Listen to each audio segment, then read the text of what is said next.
Hey everybody, it's me, Joshua Lewis, Psychic Medium, and I am bringing you another amazing interview. I'm excited to share this with you. The last interview I did was with Megan, who was an intuitive. This interview is with a couple of guys that are working on something that is, I think, very special. It's ITC, Instrumental Transcommunication, which is what I do in conjunction with my using my mediumship abilities. Tony and Ron, they're working on something called Staticom, and they are bringing through voices from the other side with DRV, direct radio voice. And this is something that I talk about in my presentations and my live events about, with Edison and, Thomas Edison and Marcello Bacci, who these were forefathers of ITC. And I believe I'm one of the, pioneers doing this work, and I love being able to do it, but it's tough work. And so when I saw these guys and I saw Tony on an interview, I was very excited to ask him to be a part of the program, to tell his story and share a little bit more of what they're working on. Check out this clip of one of his captures.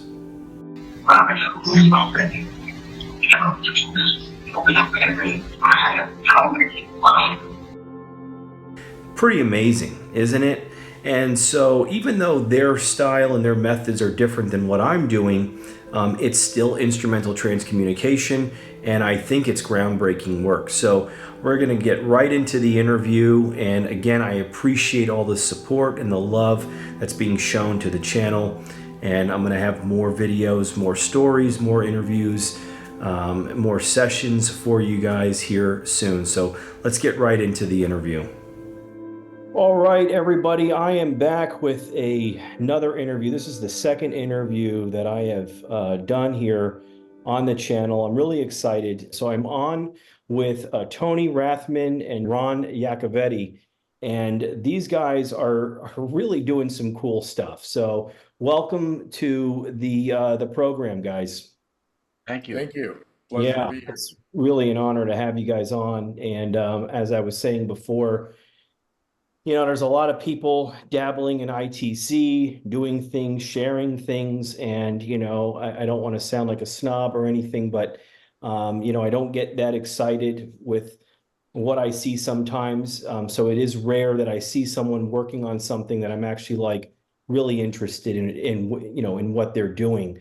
Now, the project you guys are working on is Staticom, and I'm really excited about talking about it. And I've got a list of questions, as I said. Hopefully, I can get to them all. We're going to go about an hour. Tony, I'm going to ask you right off the bat. What kind of inspired you to get involved in ITC? Well, when we first started investigations about 14 years ago, I was fascinated with EVP. I wanted to know how a voice came out of nowhere, how it could intelligently give a response to a question that I asked, but yet I couldn't hear it until played back on the recorder. That was absolutely fascinating to me. And the other thing that fascinated me was if you take any other paranormal device, you get some flashing light or music playing, and that doesn't tell you much. Sure, the device is supposed to interact in the method on which they claim it does. Now, whether that's actually true or not, there's skepticism even in that. But you get some music playing, you get a flashing light, you get, minimal. When I heard an EVP, I could tell whether it was male or female. I could tell whether it was adult or child. I could tell emotional state. Are they happy? Are they upset? Are they angry? And I could tell what kind of speech they had, whether there was a territorial accent or dialect. All of that, I could get all that information before I even listened to the response they gave. That's what drew me to it. Yeah, and just so everyone knows, the people that are watching, a lot of the people watching the channel, they're really not so much, big ITC people or paranormal people. They're people that watch me normally connecting with people's loved ones. So just so they understand, EVP is electronic voice phenomenon, and Correct. it's capturing. There's no sound really being fed to anything. It's their energy being put onto the device themselves, kind of, transferring their voice onto the device. Ron, can you give me a little bit of an understanding of what inspired you? Um, Not too different a story. When I first started investigating, I lived in Los Angeles at the time, and about as long as you, about a little over a dozen years. And EVP also fascinated me when I heard, something out of thin air that there was no audible response at the moment. But the ITC bug bit me with what I call it the Chad story, and I got to tell this to the actual Chad, Chad Lindbergh from Fast and Furious, and he did the show, which I can never remember, with John L. Tenney. Um, Glen Tavern in Santa Paula, California, 30-something people, third floor. Everybody introduces themselves. Spirit box session. This is the fast version of it because I've had coffee. Stay with me. And everybody introduces themselves, and the last two people say who they are, and then he goes, and hi, I'm Chad. 20 seconds, give or take, and a voice goes, I know Chad. And I was like, what is he doing? Well, what started that racket, and where do I get one? And then I was hooked that this whole real time thing was even possible. Because when you're new, I didn't even know that. I was like, you can in real time? So that got me hooked. And then we'll get more into details, but the Staticom is derivative of DRV, or direct radio voice, which predates any spirit box or ghost box. Was more predominant in Europe. And I got fascinated with it because I was so interested in ITC. Unlike Tony, I'm not good with tools. Tony built a car, I think, the other day, if I'm not mistaken. He's very good. If I was soldering, I tell everybody I'd be high-fiving with fewer fingers, so I don't. This DRV thing hooked me, and they're having conversations in real time like I've never seen a ghost box match. And I was like, I'm interested. So I talked to Lourdes, and we started doing DRV, and a couple years into doing that and making some really good progress. We get invited to be a part of this show called Entity Voices, Paranormal Evidence, by both Tony and Sheree Rathman, Chris Allgood, and Audrey Keeler. And then shortly after, Tony and Sheree expressed an interest in getting involved in the research we were doing. And if I had to put a list of good decisions I made in my life, and it's a short list, that would be one of them, because they're fantastic people and the work they do is phenomenal. And I don't think in my heart that we would have the progress we have now if they were not part of this. That's great. And I was going to ask you, I mean, I've done some speaking engagements. I do give people a very brief ITC history lesson. I bring up Edison, I bring up, Tesla, I bring up Radovow, I bring up Jurgensen. I talk about, of course, Bocce, who, Marcello Bocce, what he's doing, what he did, helping families with children that that were lost, and then he invited people to come in and observe what he was doing. I mean, how great was that? He's taking the transistor out of the radio, so there's no radio waves coming in, and allowing for actual entities, spirit, to come through and be able to speak. It just so DRV, direct radio voice. Just give us like a kind of a brief understanding. Sure. Well, two things on that. One, I was mentored into DRV in 2019 by Dr. Annabella Cordoso, who is, and she endorsed my first of 4 books that are out now. She's the last surviving of the old official, not the TV pioneers, but the pioneers of EVP and ITC research. She sat with Bocce, Jurgensen, what's his name, Ernst Sinkowski, who came up with the term ITC. She knew all those guys, Robin Foy from the Skull Experiment. So it was a huge endorsement to have. And I learned, and then now to this day, Tony and I still talk to her. We've become, pretty close friends. As far as Bocce learned it from Jurgensen and Radovow. He made it most famous for what he did, and like you said, helping parents who lost children. He was using shortwave radio that did receive waves, but it was a vacant channel. He was tested by an Italian scientist group named Il Laboratorio, and they did something where the guy made a bet with him. He goes, I'll take out one of the tubes. If you still get voices, I'll take out 2. If you still get voices, I'll take out all 3. If you do, then I'll eat the tube. And they did it. 1, 2, 3, and 3 tubes out, and he still got voices. And Bocce goes, no, don't eat tube. It's glass. I did not know that story. How great is that? That is freaking amazing. I love that. Thanks for adding more to that. That is great story. That really is a great story. And it was so cool when when I'm watching footage, you can hear, it's like there's like this portal opening, and it was like they were getting ready to talk, through the radio, and it's like there was something, you can tell something's about to happen. I found that to be very interesting. Let me ask you something before I'm going to get into Staticom. We're going to get to that. But, when you guys do sessions, this is the thing. And the reason I ask this is because I'm also not a device guy. I'm not very technical, even though I've had to kind of fudge my way in the best I could because I don't have anyone else to do this with in the sense. So I have to figure out algorithms. I have to work on with sound. And, I mean, I got to work with Ed Primo, who was a forensic audio expert, who kind of showed me a lot about reviewing audio sound and sound waves. So that was really cool. But, I am an intuitive. I am a medium. I mean, I have done over 3,000 medium sessions. I've worked with PhDs on who have studied the kind of work that I've done, and so there is this intuitive preparation that I have to do. Tony, let me ask you real quick before I go to Ron. Do you do any kind of preparation? Is there anything spiritually that you do before you do a session? I would say no.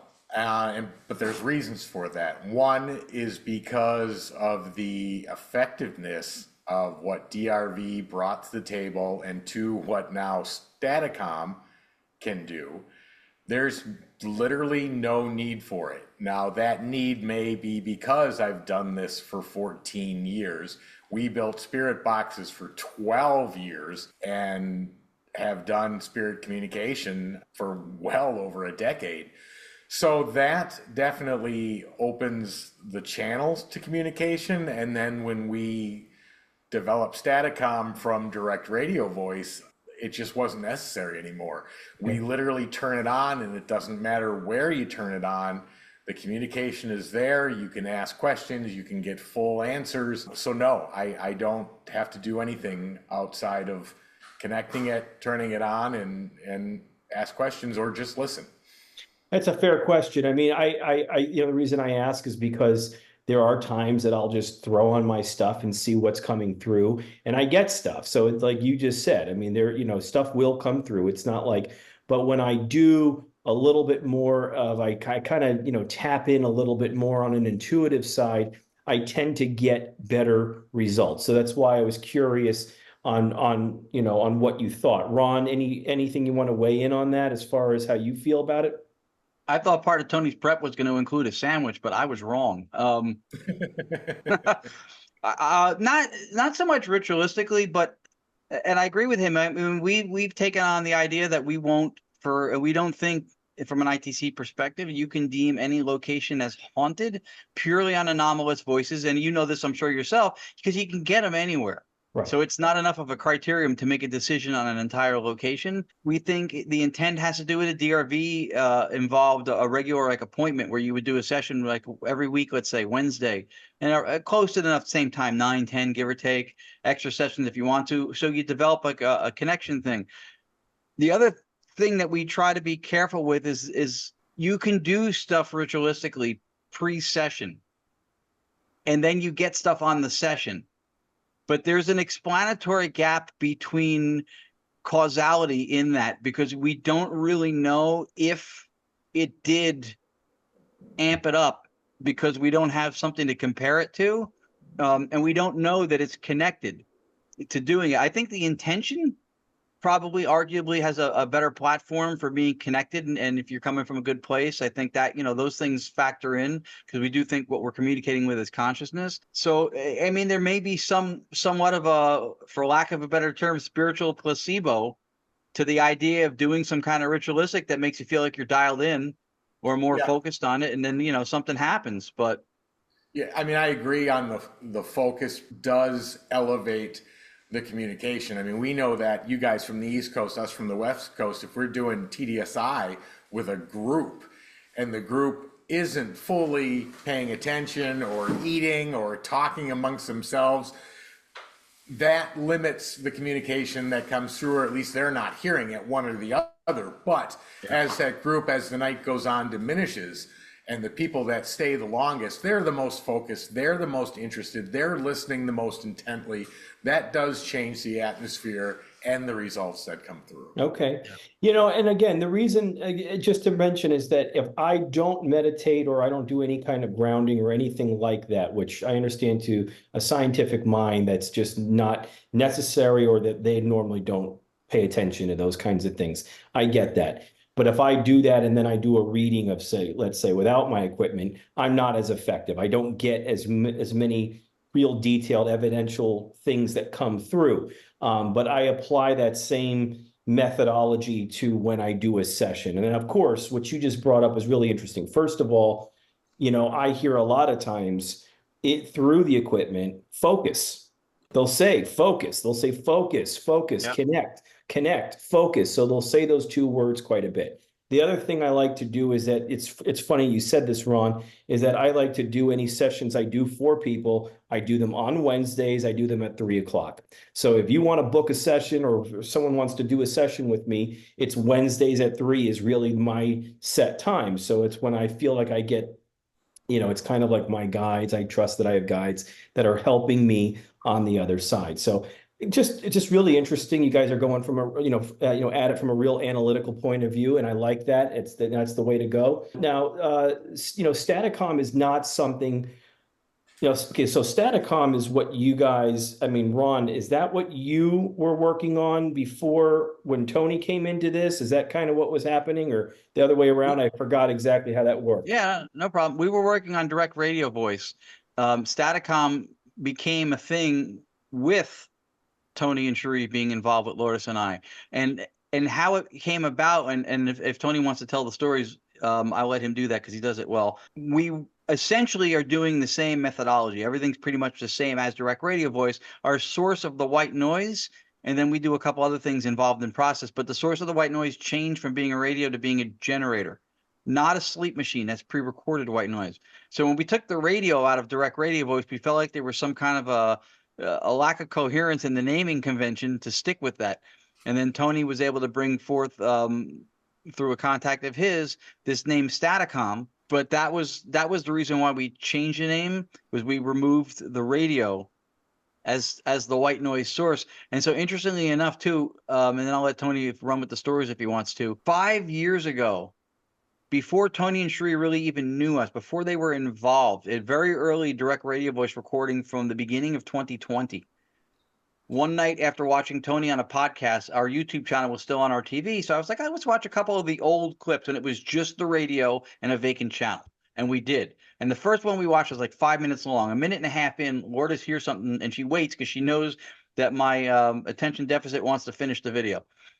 So we get to the end, she goes, rewind it, and we go back to that spot, and a voice said Staticom. This is before we even knew the word. We were even using the word. Tony and Cherie we didn't really know them yet. So that we thought was really intriguing that had come through.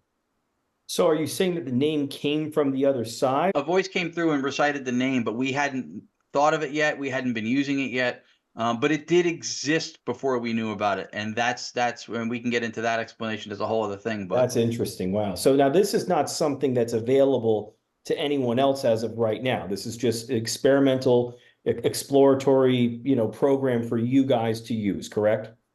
That's correct. Okay. Do you think it will ever be something that you'll ever make available for people to be able to experiment, like serious researchers such as maybe myself or other people that you kind of trust or vet? You know what I mean? Would that ever be something you would ever consider? We have been considering it. The problem is that we're not done with the research, and that's what it was invented for. That was number one reason, that was number one priority, and that's still going to continue because we are constantly making adaptations, changes based on results that we get. So is it going to be available next week, next month, next year? Probably not. But eventually down the road, we want to be able to see other paranormal investigators, researchers get the same results that we're getting, so that it solidifies the fact that the process works outside of just Ron and Lourdes and Cherie and I, which we are confident that it will. But there's other problems involved as far as selling it or how we sell it. Yeah. Staticom is a Frankenstein's monster of equipment, of connections, of all sorts of different filtering software, and there's a lot of components that are in it that are already licensed. Okay. Yeah.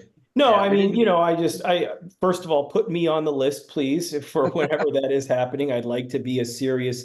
I even suggested earlier before we got on that at some point, maybe you guys let me come on with you guys like through Zoom and maybe try a session with you guys just where I can try it with you and you guys can run it or something. I would love to see with my connection and what I've been able to get, what would happen with Staticom. I would be very interested in that, and just maybe consider that if that's something. But I do something a little bit different in the sense that I found through my research that when I was testing with PSB7s and radio boxes that yes, I was getting coherent, clear, direct responses occasionally that were undeniable. They would say my name, they would answer a question.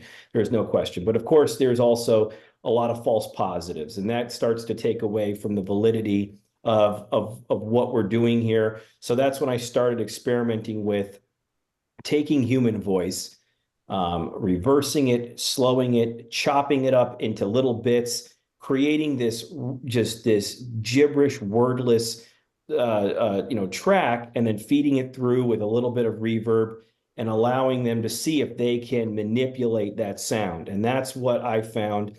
That's what I'm using. That's what I'm doing. I'd love to be, I try other methods and other techniques, and I do have some great success, but this has been for me so far some of the best that I've been able to do. And so that's why I did create a free app for people to experiment with. I did create an online program, the HSB Pro, which it's like $5 a month to try it out. And and it's one of the only few apps that you can actually review the sound source, so you can tell that there's no words in there, there's nothing in there. You can listen to what the raw sound is to kind of cross-reference it. But the challenges is that people are not experienced in using this. So you have a lot of people that don't understand properly how to use it, and I try to educate them, but it's tough. It's tough, and you have to be kind of experienced. You've got people buying ghost boxes, which are radios, and then they put them in a Faraday pouch and snip the radio and the antenna. Then they run a 3.5 millimeter cable out to an orbital speaker outside the pouch, thus recreating the antenna. Yeah, right. So there is a modicum of education in what the process is supposed to be and how it's supposed to work that should not be shortcut in one's process. And Tony mentioned it too. Like, we started this as a research thing. It wasn't made to go to market. So besides the licensing issues too, it'd be really difficult to sell. But we thought at some point we would sell like a console, like a mapping. Like, these are all the components and pieces. This is the order, put them in, and each one, with a breakdown of what the settings we use are. But like you said, like there's changes. There was a period of time for each of us where it wasn't working at all. And we're on the phone with each other like a hotline going, I don't know what to do. Right. And we're trying to fix it. So imagine if we were getting calls like that from people who paid us X amount of dollars for this thing. We like, it's hard to know and troubleshoot everything when you're not even in the vicinity of them. Who knows what they're doing wrong? I mean, I totally understand. I offer people free tech support, and there are people that have kind of just intuitively figured it out, and then they send me their recordings, and I review them for them a lot of times for free, and just say, yes, you got something here that I hear, or you don't. I don't hear anything. It's just pure gibberish, or I don't hear anything. But so there's still a big learning curve. But anyway, I heard you, Ron, asking for your mother, which was really cool. And I'm going to bring up some clips here in a few minutes. I'm going to play some clips for the audience so that they can hear. Have you ever reached out to anyone else's loved ones for them, or asked? I mean, not necessarily in like a paid session of any kind, but have you asked for people's loved ones? Yeah, Tony, explain what you mentioned, TDSI. Explain what that is, and then I think that answers the question. Yeah, the Digital Seance Initiative, or TDSI, is where we literally do this in front of the public. Allow them to listen, allow them to ask their own questions, and get their own answers. And yes, many times you'll see the just look of awe on the face of someone in the audience when they get a response, identify a voice, know who it is, and get the answer to their question they were looking for. But yeah, Ron's reached out to and gotten communication from his mother and grandmother. I've spoken to my grandfather. Charisse made contact with her mother. And we've had people during the TDSI sessions come up and get responses not only from past loved ones, but in different languages other than English. We had a gentleman come up and ask a question in a Native American language, and not only did he get his answer, but he got it in that Native American language that he asked. He was blown away. But we've got that one. We had Spanish, Italian, Turkish, and probably another one that is eluding me at the moment. But yeah, Spanish and Italian has come through for me. And if the person wasn't there to hear it, I speak a little broken Spanish, but and so they were able to hear it and hear the direct response, and that blew me away. I mean, that really blew me away. And Josh, from a mediumship standpoint, you'll love this. And Tony's done this also. We've worked with mediums before concurrently with Staticom. So in New Jersey, there's a guy we're close with named Rich Michelli. He's a spirit artist, and he'll sketch what he sees while we're running it. And then he'll turn the sketch pad around, and people in the audience will identify who that is from their family. They'll pull out photos on their phone that match the likeness of the sketch very closely, which meanwhile, some of the details about that person's life, cause of death, vocation, whatever, were stuff that we got at that same time that came through Staticom. So you have this correlation of the data that we have no control over. I mean, we don't know. I don't even know how Richard does it. I couldn't draw what I see here, let alone existing in some other ether or whatever it is. I mean, so I don't know how he does it.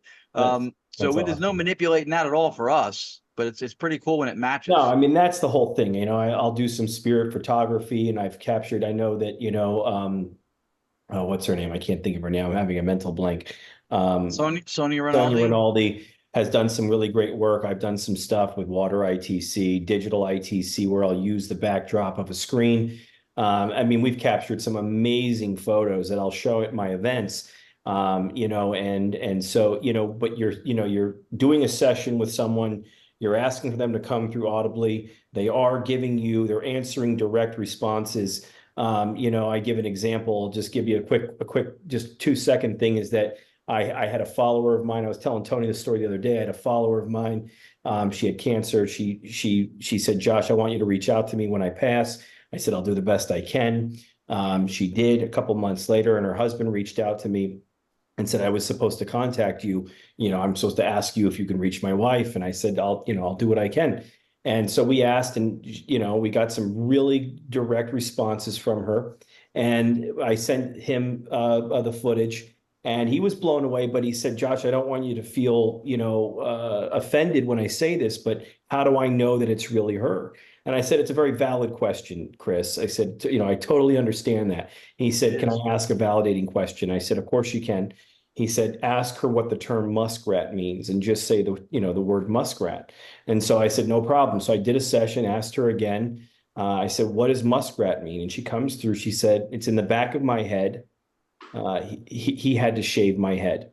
Those phrases came through. I sent that to him, and he emailed me back. He said, those were perfect. And I said, well, what does it mean? He said, well, she on her deathbed, in the last, weeks of her life, she was laying always in bed, and her hair, the back of her head would get matted, and she wanted me to comb, brush her hair. And eventually she had, I had to shave her head, and I used to call her my little muskrat. So there's a lot of those examples where people are able to give nicknames that only the loved one knew, or details about something. That's the gold, that's the platinum, you know what I mean, that you just can't replace. So it's just really amazing. Have you tried to work with any institutes with you controlling your own equipment, but having them do any kind of cold or blind experiment with you guys to study it, or anything with you guys? Like, I worked with the Bigelow Institute of Consciousness Studies. They did a couple of experiments on me and my equipment. Would you guys ever do that? Do we have any concern about Staticom performing, or no? No concerns there at all. But anyone who's been around in the paranormal, unless it's a recognized institute that has years of credible work, that would be the only thing that would make me shy away, is from something that wasn't necessarily accredited. Yeah, a bias-driven agenda can absolutely steer, because they do that all the time. right? They moved the goalposts. I wrote about this in one of my books, and you probably will identify this with this as an ITC person. We live in this very small window of space in ITC where we have to meet a certain level of quality, clarity, timing, relevance, and everything to make it look like it might be something. But if it's too good, then it's probably hoaxed or manipulated, or it's not legit. So we win and lose by knockout. Right? I will use that metaphor because I worked in the fight industry for a long time. If a fighter gets finished really fast and gets knocked out too quick, it was a mismatch. That guy never really had a chance. He shouldn't have been in there. Right? Too good, too convincing. But if the guy was not supposed to be a match for him and it goes all the 12 rounds or 10 rounds, then somebody's carrying him, something suspicious. So we're caught in this really small space, and the size of that space is completely subjective based on who's evaluating it. That would be our one concern. Like Tony said, we know that it works. And we've taken steps in developing the process. This is why the four of us work so synergistically well on this, is because our goal is to not just go to market with it. We're the same. Tony made some of the best ghost pockets I've ever seen. Never sold one. Not a knock on people who sell them. It's a fantastic little cottage industry, but he didn't. And that was rare to me that he was so research-based. So I love that. We look at all those different angles. We've covered really what we think for ITC are the two main criticisms. One, you're picking up stray radio, right? You're looking for voice, but you're using voice and you're hearing voice. So maybe it's not, what you think it is. So we took the radio out of the equation. The only other thing left, and we've gotten this, and you may have gotten this yourself with stuff, is we've had a couple of people go, well, your hearing is warbles and artifacts of sound because you're using white noise, and white noise is random, and we can always discern patterns and randomness. Mm-hmm. So our response to that is first of all, to say that we can discern patterns and randomness is not a statement of debunkery. That's an appeal to our intellect. That's how we communicate, is recognizing patterns of sounds in language that we know syntactically, contextually, inferentially. That's how we never hear the cat go meow, meow, meow, meow, and go, oh, he wants to get in the car and get treats. That never happens to us. Right. So it's identifying speech. The other thing, and this is very important, especially for the people who take this I'm scientifically minded approach, white noise is not fundamentally random. It is not. White noise is affected by quantum fields, charged ion particles from the sun, like electromagnetic fields. We believe also intentional speech. So it's not that it's random. What it is at the moment, it is not plausible or possible to calculate all the factors. So it's really just computationally irreducible. At the moment, it can't be calculated. The coin toss at the Super Bowl isn't random. There's wind direction, there's angular momentum, the angle of the toss, wind speed, barometric pressure, gravity, right? So there's things that are affecting it. But no one's going to have a team of scientists out on the 50-yard line doing all those calculations while these two teams are waiting to play a ball.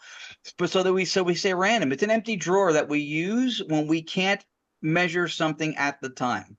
And I totally understand what you're saying. I mean, I guess that's why, and I'm glad we're getting into this, and we are kind of getting, I knew this was going to happen. I knew I was going to get you guys on, and we were just going to probably could talk for 3 hours. So I want to get to the other stuff, but darn it, man, you're getting into some good stuff here that I really want to talk about. I guess that's why I still, some people are like, I don't care. I don't need anyone to research my work. I know what I know. And I'm going, yeah, but you know what though? I mean, this is the thing.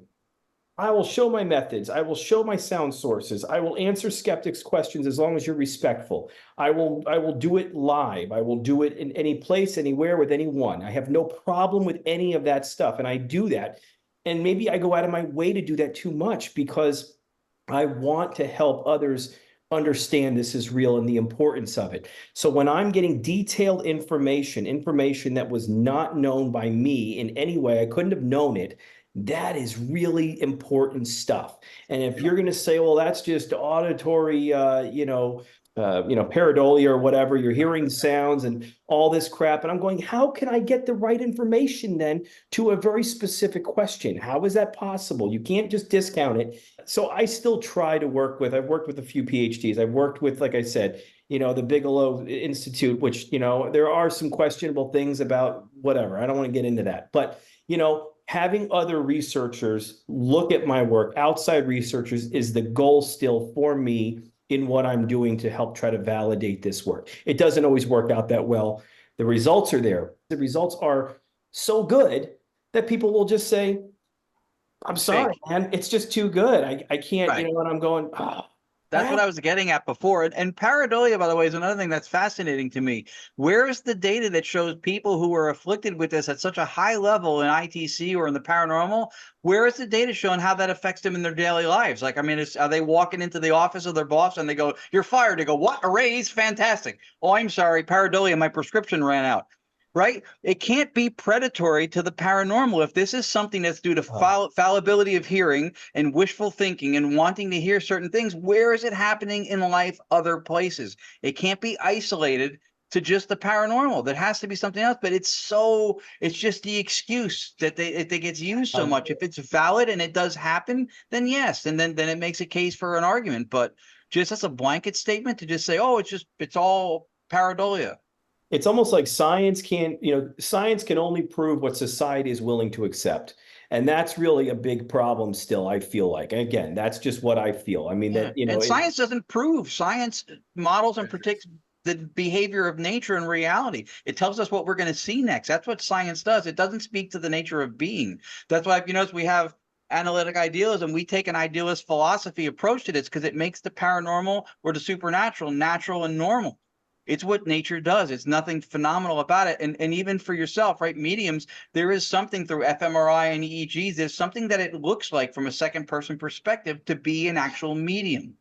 The parts of the brain that are high cognitive function, complex thought, the parts that get excited are reduced or stay the same when an actual medium is culling information accurately so. Whereas they had actors also tested under the same conditions, and the actors had high excitations in those parts of the brain because they were trying to fake something. So there's something that it looks like to be an actual medium, and that's from a consciousness standpoint. I hope people appreciate this conversation, and because it's so important that we have these conversations. And why do you think ITC is so important? I mean, Radoval said this is not some hobby or something that should be taken lightly. This is a serious study for people that are not detached from reality. I mean, I'm misquoting him, but I mean, you get the idea.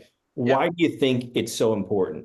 Well, I mean, to start with, one of the questions of any human being for the last thousands of years is what happens after death. I mean, that is an absolute question that has been searched from every method under the sun for thousands of years. People want to know. And so ITC gives us the ability to get answers that we normally could not get. It gives us the ability to perceive responses that the human body is not capable of receiving, which is why instruments such as spirit boxes or DRV, or today Staticom, gives us that ability to hear and perceive the answers given. But it is a human knowing, wanting to know what happens after death. Do we survive? Do we not? And most of the physical sciences will say no. Consciousness is created in the brain, and when the brain dies and the body dies, consciousness dies. We, with analytic idealism, do not believe that to be true at all. In fact, we believe that consciousness is the ontological primitive, meaning the one standalone that does exist and will continue to exist, whether that's earthbound or not. If someone asks me in an interview, what do you think happens on the other side, or what happens to us after we die, I can give you some I can give you some detailed stuff, but I can give you some general information just based on the many, many sessions that I've done. It's just a hypothesis, just an idea, but there's some evidence that backs it up. What do you guys think is going on the other side? For us, and from the analytic idealism perspective, is that, like we said, consciousness is the ontological primitive. If that's the case, consciousness survives, and we believe that life here on Earth is a learning or growing of that consciousness, an evolution of that consciousness, for each one of us individually as a detached portion of universal consciousness. When death occurs, we believe all that knowledge that was gained through life returns back to universal consciousness. I love talking to you guys because it's like we're going real deep and I love it. I don't get a chance to do this often. So thank you for kind of indulging me here. This two-piece clip, I'm going to play this clip now for people.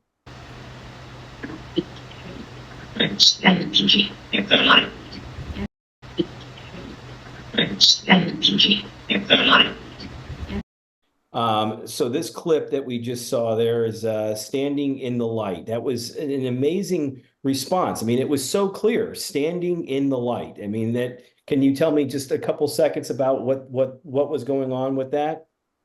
Yeah, that was at a place in New Jersey called the Red Mill Inn. We were with Daryl Marston from the reboot of Ghost Hunters, who actually we're going to see this weekend at his My Haunted Manor location in Pennsylvania. And one of the guests, if not Lord, if somebody had asked if a certain spirit known there was with his family or children, and the response was, "I'm standing in the light." And it was supremely clear, and it was definitely a coherent and intelligible answer. And as people just heard, it absolutely was. It was a very clear clip.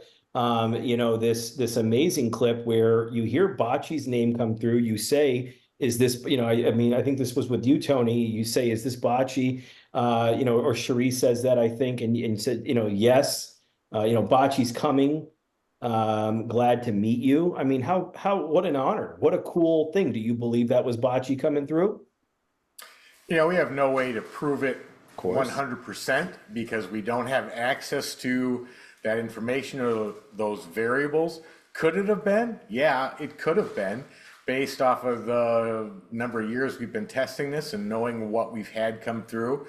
The funny part about his voice is that English was not his native language, Right. but yet when you hear that clip, because it is so clear, and when Cherie said, you know, can you talk to us? Or I can't remember what the exact wording was, but he said, yeah, I'd say glad to meet you.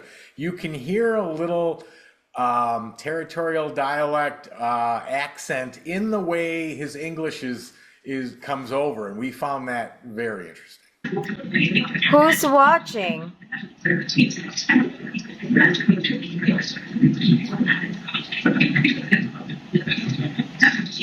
Bocce, That was clear. Do you want us to do the rumbling? Bocce, are you keeping track of what we're doing?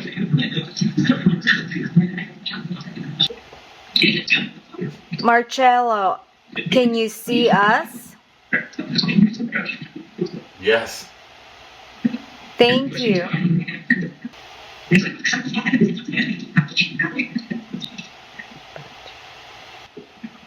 Marcello, you started this method. It's working. Can you please try to communicate with us?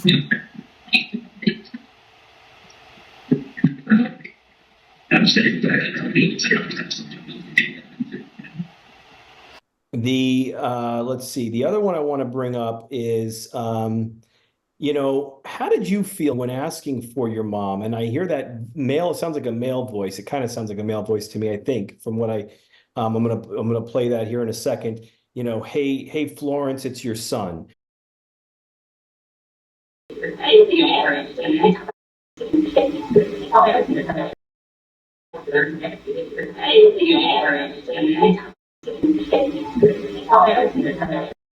I had gotten something before from her, so we slow down the live white noise in real time, which in ITC had never been done before. Just white noise, and we're slowing down the flow of it. And that was the impetus for doing it, because in real time, all I heard was on. And I'd ask, if you know who I am, go ahead and say it. And the voice said Ron.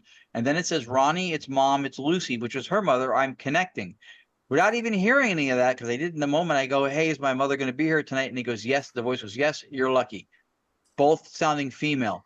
So it's an emotional subject for me. I lost my mom in 2019, and I didn't pursue her for a while in the beginning of this because I didn't want to mix grieving with the research process. But it's like trying to run from yourself. You mean, it's part of who you are. And at some point, it happens, and I've had a couple instances when I believe, and it's again, like Tony says, we don't know for sure, but from her consciousness, perhaps. Yeah, I mean, we've had a couple instances when it's pretty damn compelling what came through, the clarity of it, sometimes unsolicited. Mm-hmm. So, and that's that's the other wishful thinking part of it. You're hearing what you want to hear part of it. A lot of these dismissals are so chock full of problems that I don't think the people who sling those at ITC have thought them through. They go, your thoughts are coming through the device. All right, first of all, how am I thinking at 1435 kilohertz for one, and then transmitting it for two? And then for three, if people in the room are capable of doing that, why doesn't what comes through sound like a cacophony of everybody's thoughts coming through? Like Right. just a mishmash. And if that's possible, and it's just one person's voice, then why would one person's voice in their head or thought form trump somebody else's? What would make one come through over another one? So there's a whole other set of explanations that come with that idea. Right. But people don't do that. They go, it's this, bye, and then I they know. run, and there's no other explanation. I'm not going to believe because I that don't was- believe it. I'm going to throw out this, this one thing to kind of just try to, debunk it, and then I'm going to not listen to anything else. Right? Yeah. I thought this was really amazing, Tony. I think this was your clip, or what you were talking, I believe, when you were asking. You said, you asked how many spirits are there. They said 300. You said, did I just hear 300? And they go, yeah. Is that the wrong answer? Yeah. How many spirits are with us right now? 300. 300? Yeah. Did you say 300?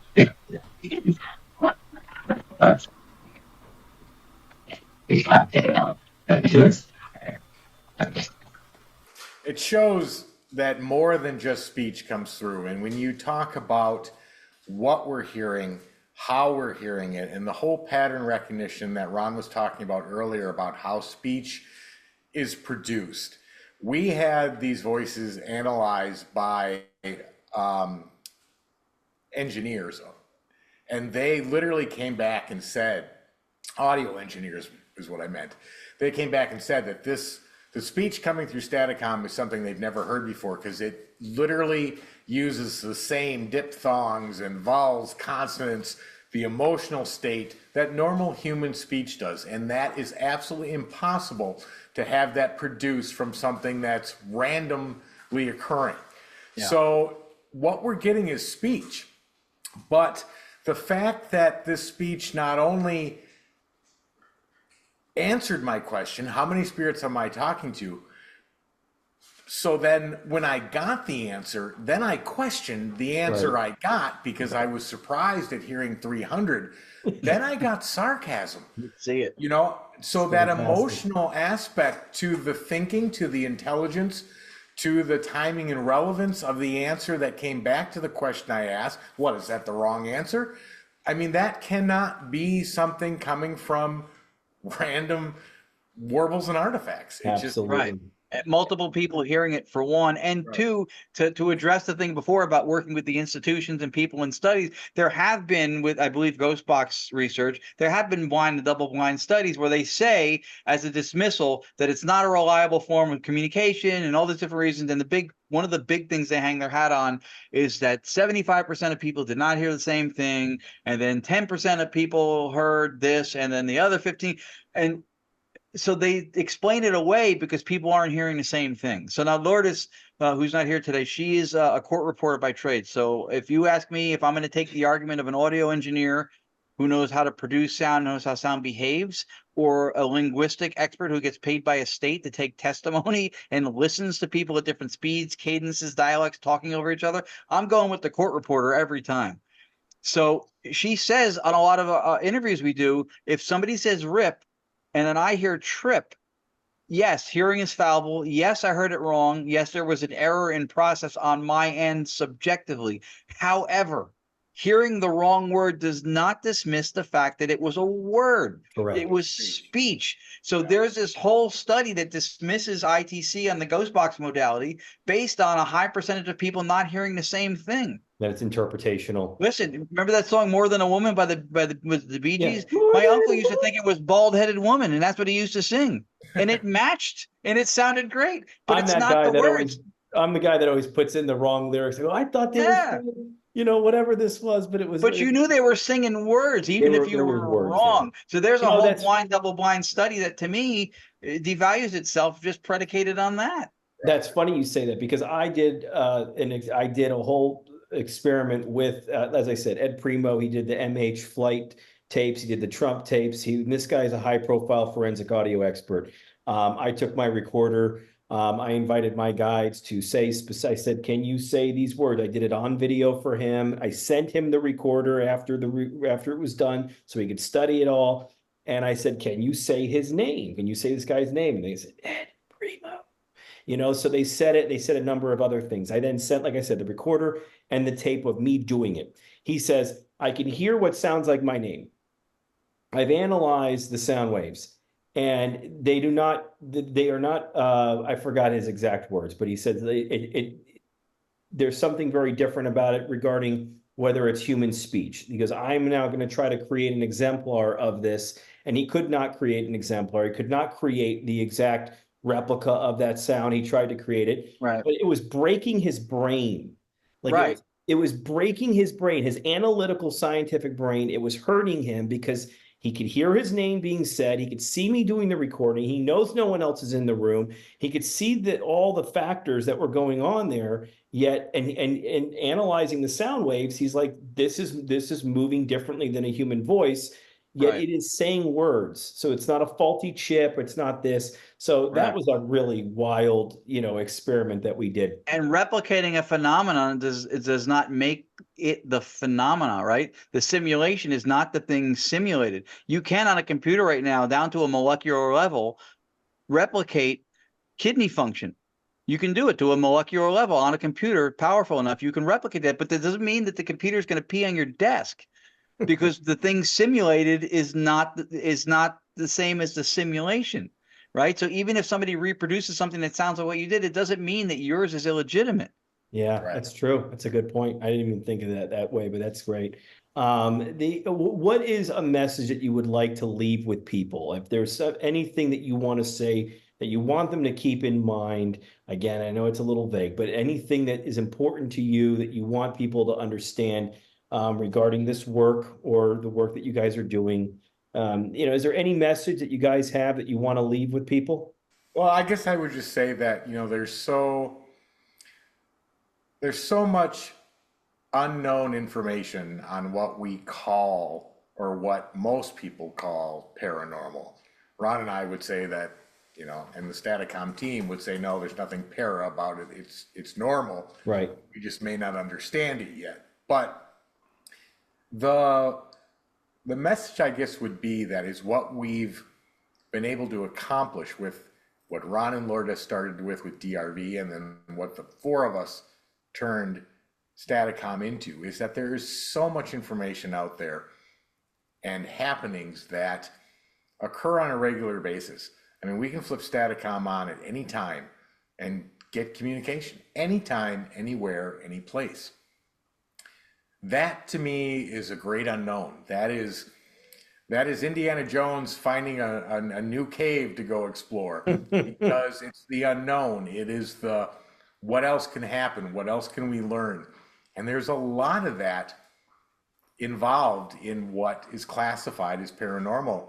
And that's exciting to us. So if you don't have a hobby and you find yourself bored, and you have the patience, because it takes the patience, it takes the persistence, passion, and the dedication to find the missing pieces that you don't have to build on the puzzle you're trying to put together and get that picture to.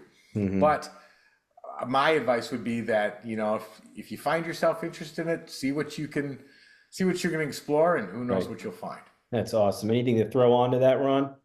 Yeah, I mean, well, first of all, that's one of the things I love about Tony is Tony's constantly pushing pushing the bounds. If he gets first place, he's like, is there something over first place? Can I keep going? Like, he's not done being in first place, and that's great. It inspires all of us, and he's brilliant at what he does.